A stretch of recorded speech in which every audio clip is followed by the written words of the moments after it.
What's up, YouTube fam? I had to take a couple days off, y'all, because my voice is just, it's starting to recover, but not as much. But anyway, y'all, on my last video, now y'all see, y'all, we still cooking. Oh, we still cooking, y'all, with this whole Carmelo Anthony situation. And I'm not trying to milk this story just to try to capitalize and get views and shit like that, which is what a lot of people are doing, which is what we're going to be talking about here on this video, ironically.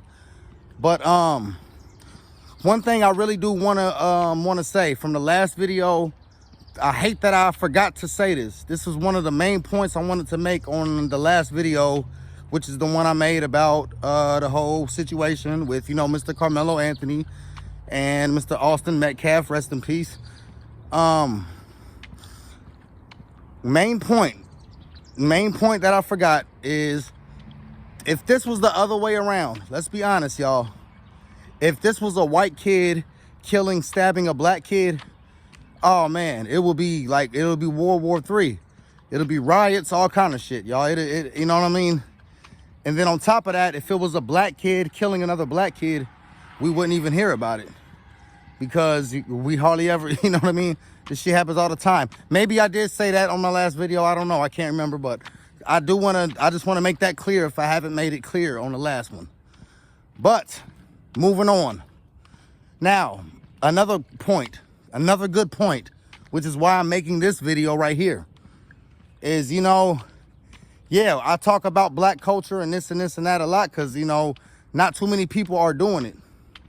But that does not excuse the fact of a lot of these white supremacists and a lot of the white racist people on the right. Yes, these people do exist.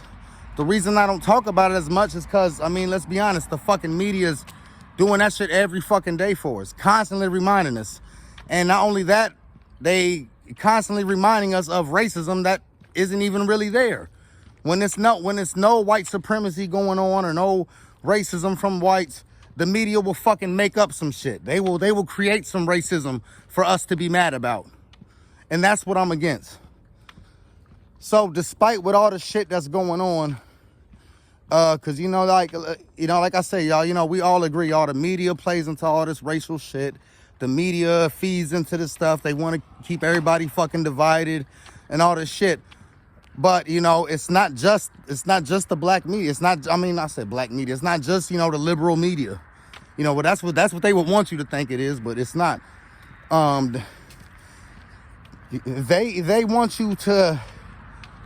They want everybody to fight against each other. That's just obvious. But here we got a situation, and then we're going to go ahead and get into it, y'all. I think I've done enough introduction. I guess the father, man, listen, bro, and I commend this guy. This is the real true hero in this situation. Rest in peace to the boy, Austin Metcalf and everything. But listen, y'all, the real true hero of this story, man, and perfect example of what a human being should be, is the father of Mr. Austin Metcalf. And his name is Jeff Metcalf. And it's funny, I found out about it because I was talking to my father earlier. We was just kind of like texting, I was kind of like sharing the story. He's not really all that much really updated about what's going on with the story. So, we just kind of briefly talked about it, via text. And I was just kind of giving him like a little brief rundown. I sent him the video I made last time. And like I say, me and my dad, we're kind of similar. We're kind of like in the middle when it comes. We're not too far left or too far right, but you know what I mean? We do kind of disagree on a lot of things sometimes, but man, regardless, y'all, my point is, I was talking to my father, which is ironic, because this is about a son that died, and what I'm saying, I can relate by being a son, and of course my dad can relate from being a father. So he just came across the story. I had no idea this happened a couple of days ago. And honestly, I'm glad I didn't know about it, because I would have immediately jumped on YouTube and talked about it, despite that my voice is all fucked up. But here's what happened, I guess. The father, Jeff Metcalf, who was the father of Austin Metcalf, the boy that got stabbed, there was a white supremacist rally, I guess. I don't know. Listen, I wouldn't say it's white supremacist. I don't know. Y'all know how my thoughts on some of these things are. But anyway, there was a rally, I guess, to protect white lives. It was a rally to bring awareness about all the violence that happens to white kids that are caused by black people. All the times that black people are being violent towards white kids. All the times that black people rob and shoot and kill white people. And all the times that, black people are bullying and just being hostile and violent towards whites. Well, they had a rally that was bringing awareness to that, which I agree. These things do happen. And I think these things, they do need to bring awareness to this. Because black people do kill white people more than anything. Black people kill each other more than anything. And they also kill whites more than white people kill blacks. This is a fact. But anyway, even though I agree with I guess it's a man named Jake Lang. Jake Lang, that's his name. Jake Lang was the guy that was running the rally. And like I said before, I agree with the purpose of the rally. But what I don't agree with is that I guess they're using Austin Metcalf, using his image for the whole thing. They're trying to make it about him. Basically using him for clout, using him as a face for the rally. Selling t-shirts, selling merchandise, and just spreading all types of propaganda, whether it's true or not, but just spreading all types of propaganda by using Austin Metcalf's image, which is a young man who just died. Well, the father, who you would think would probably be in support of this, no, he condemned it. He called up and said, no, bruh, what the fuck? Hey, no, bro, don't be using my son for this white supremacist shit or whatever your little rally is about. I really don't care. Don't be using my son for this shit. That was basically his whole point. He said, look, I don't want my son. We're not involved. I don't want no parts of this. In fact, recently, I guess the father was kicked out of the black family because y'all know the black family, they had their little rally and all that. I don't know why the fuck they acting like they're fucking victims. Nigga, your son stabbed and killed somebody, right? Y'all need to chill and be humble a little bit. I don't know, it just really irritates me, like the way their family and the defense team are handling the Carmelo Anthony situation. But I guess the father showed up to their rally and he got kicked out. And I guess they saying he was trying to pray with them. From what I understand, the father of Austin Metcalf, he's a very religious guy. From what I understand, he's a very God-fearing guy. He's a real Christian, religious type of guy.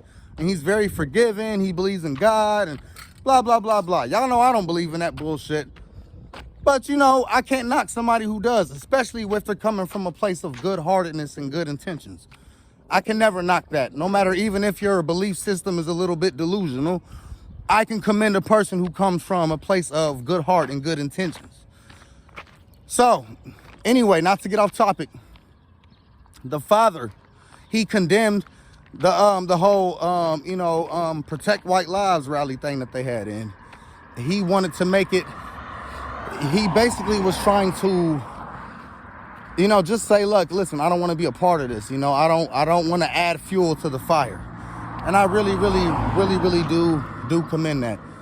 There's another brother, I forget his name. I think his name is Bruce Carter. He's a black conservative. He's somebody I heard about, somebody that I admire. And he was making statements, I guess, on behalf of the father. And it's crazy, y'all. It's really weird because, he's a black guy named Bruce Carter, I'm talking about right now. And he was getting up in the guy Jake Lang's face about it. Like, hey, bro, don't be using the boy and the son for this whole shit. I know it's very, very confusing kind of the way I'm explaining it because there's so much information and I'm just now getting a hold of this information like fairly recently. And it just basically, yeah, you have a black conservative guy who's known for, he's been called an Uncle Tom, named Bruce Carter. He's been an advocate of Trump. He's a leader of a group called, what's it called? It's called Trumps for Urban Areas or something like that, or Urbans for Trump or something like that. Man, I forgot the name, y'all. I'm gonna put it in the description, and I'm gonna put a link of the full video. But basically, this black conservative guy, Bruce Carter, he's basically advocating for the white kid's father. And basically, you know, condemning the white supremacist group for trying to use the son's image as a part of their little message. Which, again, I support the message. Believe it or not, I mean, I ain't gonna say believe it or not. If y'all watch my channel, you already know how I think. I keep it real. I don't have any type of racial bias, you know, just because I'm black. Y'all see, I just recently got this Lion of Judah, Rastafari, tatted on my chest, which represents the kingliness, the kingdom of Ethiopia. You know what I'm saying? Which is the capital of Africa. Make no fucking mistakes. And, yeah, but the point is, y'all know, I speak the truth regardless. Black culture is very toxic. We have a fucking problem in the black community and with black culture. And there's nothing racist and there's nothing wrong with a group of white people saying it. For white people to openly say, yeah, man, these niggas is out here killing and acting too gangster and ghetto, and we're fucking tired of it. And they're killing our kids. They have every right to do that. So again, I actually agree with the rally that they had, which was called Protect White Lives, or no, what's it called? Protect White Americans from all these violent ghetto ass niggas. Yes, I agree with that shit. Hey, man, listen, I would have showed up and I would have applauded and cheered. But one thing I don't like, Mr. Jake Lang, which is the guy who runs the whole Protect White American group, is that you're using Austin Metcalf's image. See, that's where I don't agree. You had me with the, yeah, I mean, we need to protect the innocent white kids from all these ghetto violent black kids. Yes, I agree. Shit, I agree. Shit, protect my kids from them too, please. But, yeah, but you know, you don't go use a dead person's image. You don't take advantage of this situation to try to, because then that makes you no better than all these old liberal, oh, Black Lives Matter, oh, we gotta, oh, the black kid stabbed somebody, but the black kid is a victim. It's a bunch of bullshit. So we need to also do something about that as well. Okay? So, like, y'all are no better. Mr. Jake Lang, you know, you're doing you know, protect white Americans from black kids. Yeah, okay, that's cool and all, but now, you know, you're no better than the other side, because now you're taking advantage of a situation of someone that died. So the father was like, nah, I'm not a part of y'all's group. I don't want to be with that shit. And then a black man, a black conservative, a black Trump supporter named Bruce Carter also stepped in, siding with the father, and was like, yeah, bro, y'all are dead wrong. And then, man, it was some other old dude, I forget his name, man. It was another old black dude, old little coon ass nigga, kind of jumping in too with the white dude. It's crazy, y'all. Again, it's really sad. There's nothing entertaining about this shit. It's really sad that all this drama and all this commotion's happening in the media, and the media's just blowing it up and just turning it into a bigger racial division thing and just turning into a big ass race war. It's really, really sad that it's happening like this. But, you know, it is really, really interesting to see that these narratives and these conversations are happening. So I got the full video of the guy, you know, confronting them. He had the father on the phone. The father wasn't there in person, but he was on the phone, on speaker, like, look, bro, don't be using my son's image for this. It's really interesting. And look, you know, man, shout out to my father, because, you know, he's the one that sent me the video. So I'm sending y'all the full video. It's going to be in the description. I got a link in the description. And I got the names of all the groups and organizations. So if anybody wants to be part of either group, whatever, you know, you have every right to do that. I mean, this is what America's supposed to be about, freedom and all that. So, yeah, do that. So again, y'all, stop all this racial war, all this racial division, y'all. Let's love each other. You know what I mean? Just, we got to stop this shit. And again, so I'm glad to see these things happen. I'm glad to see that people with sense are standing up and people are finally learning to not choose sides. No, I'm conservative. I got to be with the white. Oh no, I'm liberal. I got to be with the black people. Black Lives Matter. No, fuck that. Wrong is wrong and right is right. If the black kid was wrong for stabbing him, then he needs to be condemned for that. If the white kid was wrong, then it is what it is. You know, shit like that. That's what we need to be teaching our kids instead of teaching them to fucking choose sides, man. Come on, y'all. So, I'll see y'all later, y'all. Peace.